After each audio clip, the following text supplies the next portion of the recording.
market. However, there are several difficulties related to how best practices can be adopted.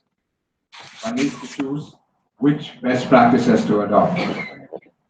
How does one identify practices which work well?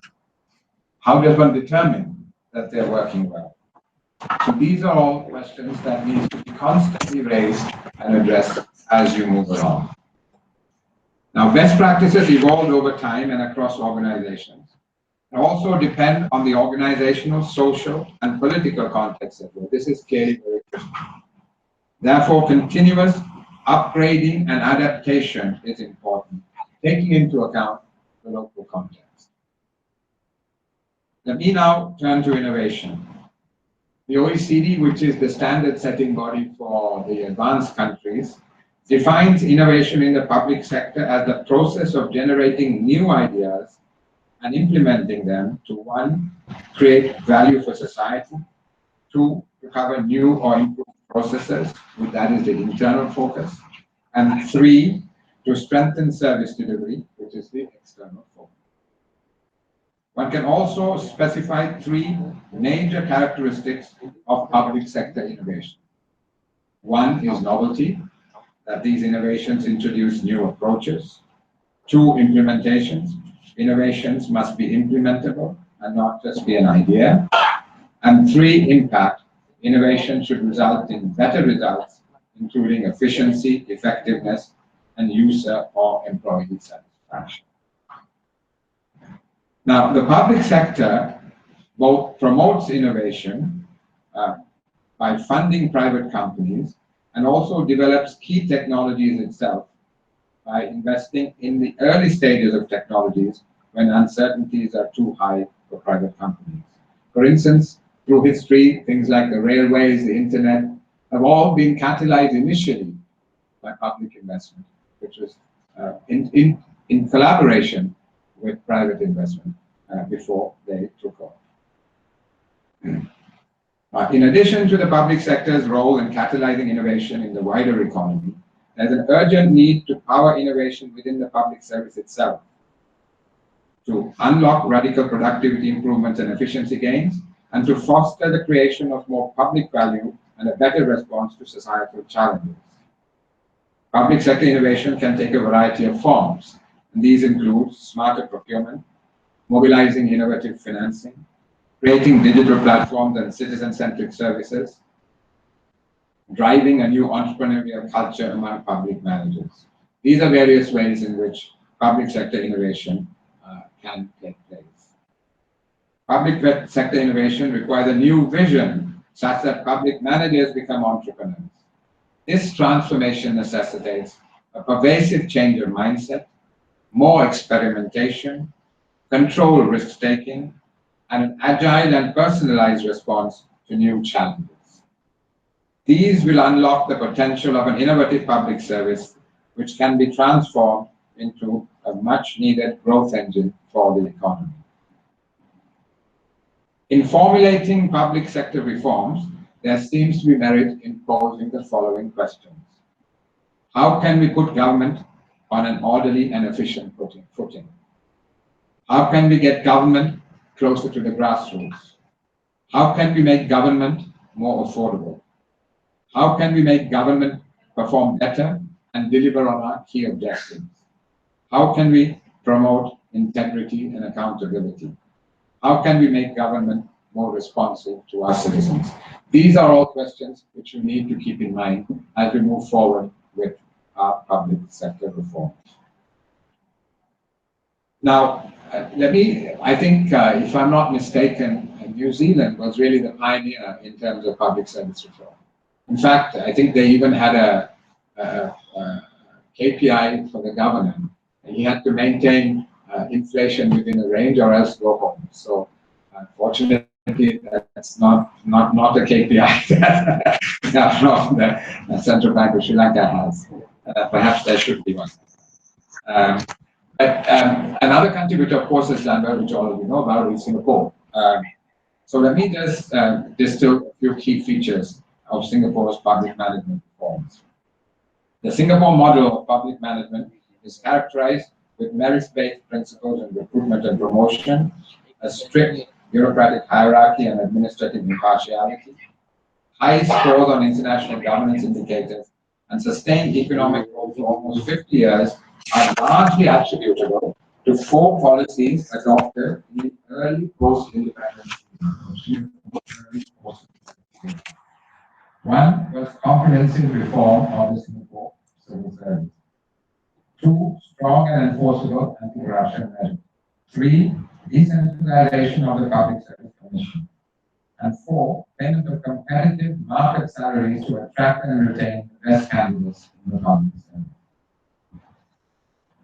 Later, Singapore introduced a new set of public management reforms by adopting market-based principles through privatization and creation of arm's-length public corporations, the adoption of new management models and e-governance techniques, as well as the introduction of greater responsiveness in public service tools.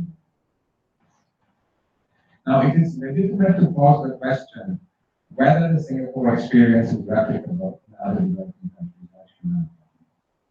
Singapore has had sustained political will on the part of government, which has remained in power throughout the post-independence period, and is wedded to a clear vision of national development in a favorable policy context.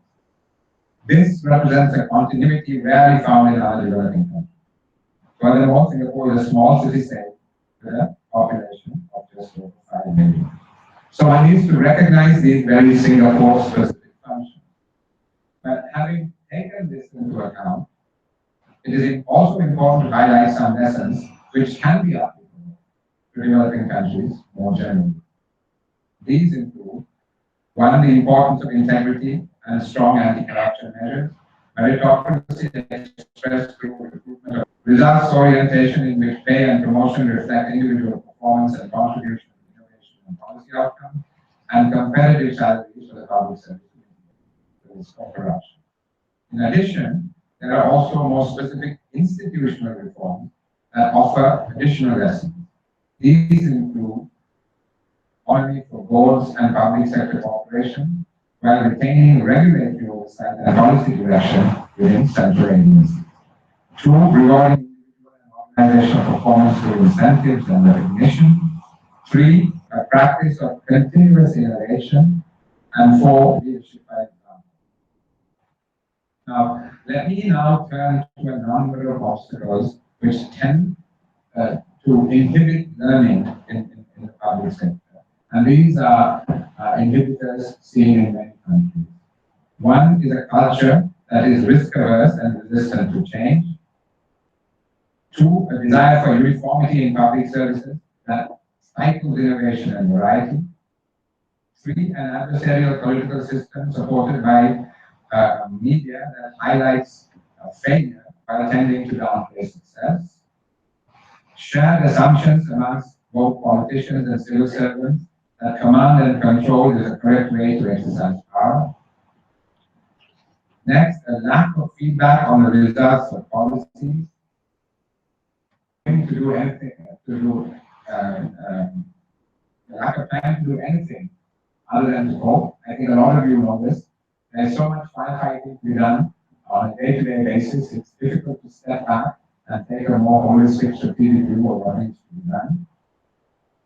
A tradition of secrecy that is used to stifle feedback and learning. A system that requires policies to be negotiated with competing power centers in government. Turf wars between departments and individuals. Loss of professional standards in a highly politicized environment.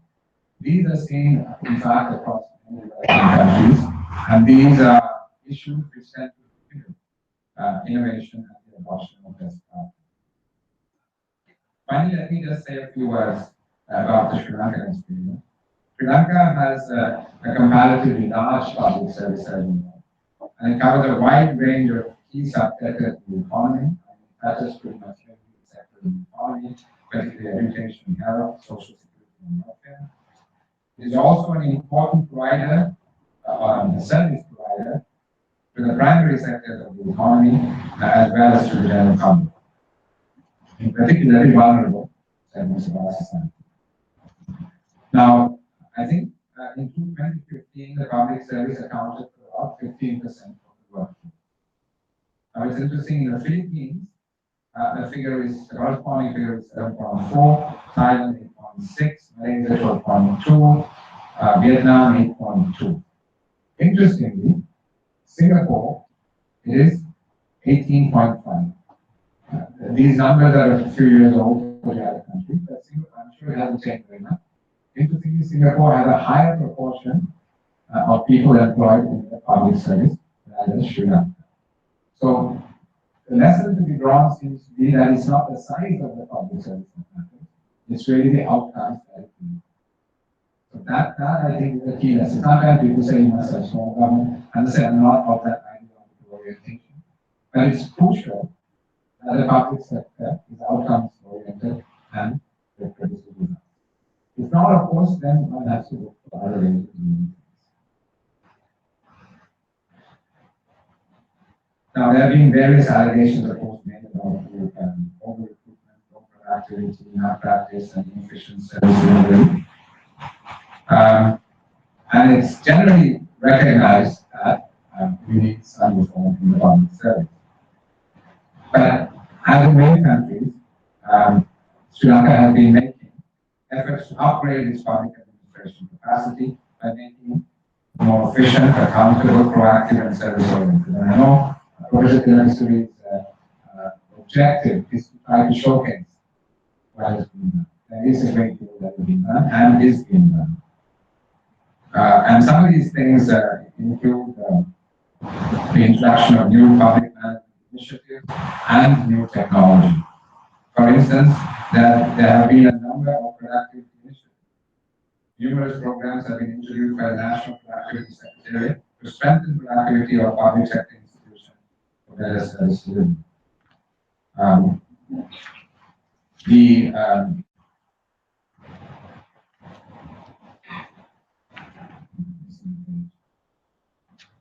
There have also been several initiatives in the area of information technology. ICTA is rolling out a six-point program, which includes ICT policy, leadership and institutional development, information infrastructure, re-engineering government, ICT human resource capacity building,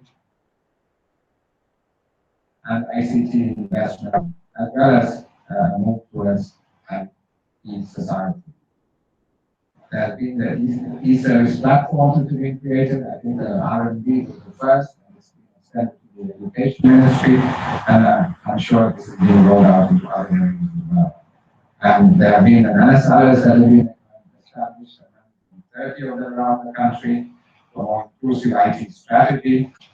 The Lanka government cloud, which offers infrastructure as a service, enables government organizations to deploy IT systems and servers on a 24/7 basis for a nominal fee. The government SMS and mobile portal also provides multiple e-service delivery options for government organizations. For instance, I believe the land tightening program was launched through this process. There is an e-population register system, the online visa application system, the government information center, which has a day-to-day index which can be referred to. Now, other initiatives to strengthen public administration include current efforts to strengthen the capacity to manage PPPs. The present government intends to finance large-scale infrastructure as well as to improve performance of state-owned enterprises through PPPs. So there is a concerted effort being made to develop capacity in this area. You will know better than me as to how effective these initiatives will be. But there is clearly a good base to build on. A number of initiatives have been rolled out.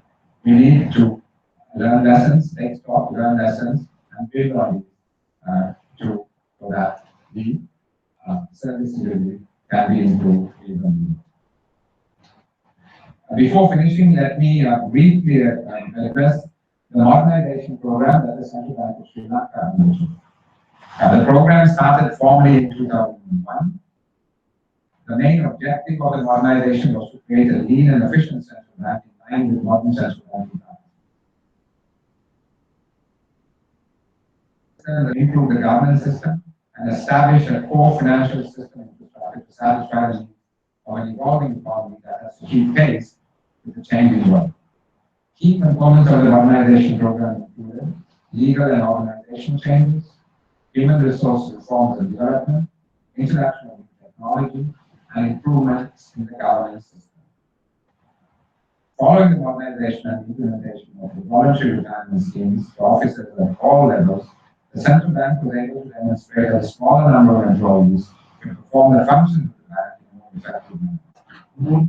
However, as you all know, modernization has to be an ongoing process, and we need to keep moving to keep up.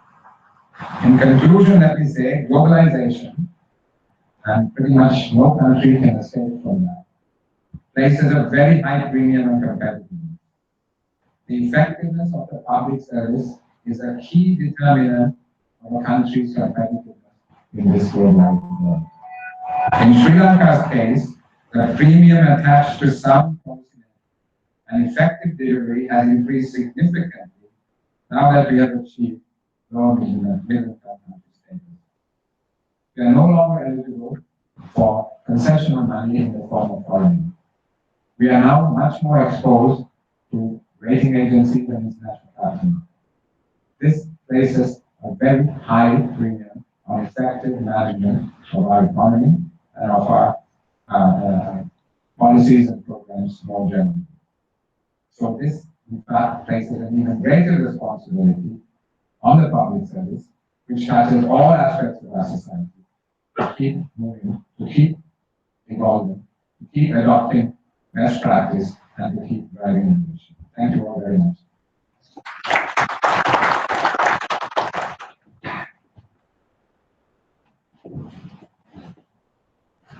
Thank you very much, Dr. Kumarasamy. It was actually a thought-provoking and insightful speech. And also, I want to thank you for taking time for you. And it was indeed a pleasure to have you here. And also, I want to thank all the secretaries who are present here. It is, of course, an encouragement to us and also a motivation for the presenters as well. So with these words, inaugural activities are over, and we can break for tea. But before that, I will explain the format of the symposium, how it is going to be conducted.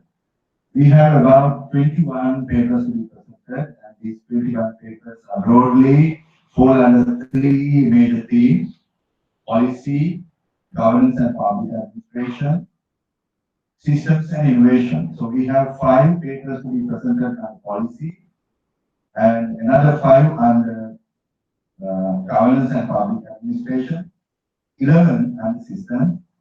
So majority comes under systems and innovation. Don't take these papers as academic papers. Those are not academic. Those are not very much academic oriented papers. They are based on field experience. So the writing is be different, and don't expect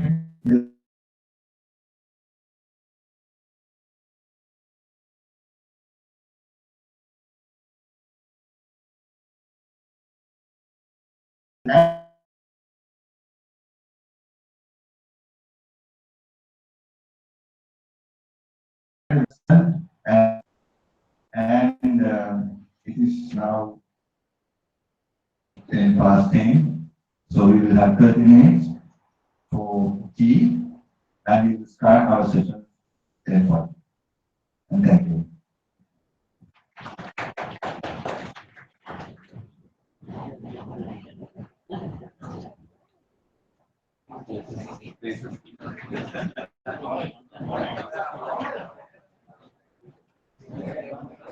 The places you should go to, policy and governance, Sankatane, systems and innovation, Sankatane, which is located in the ground floor, Sankatane, second floor.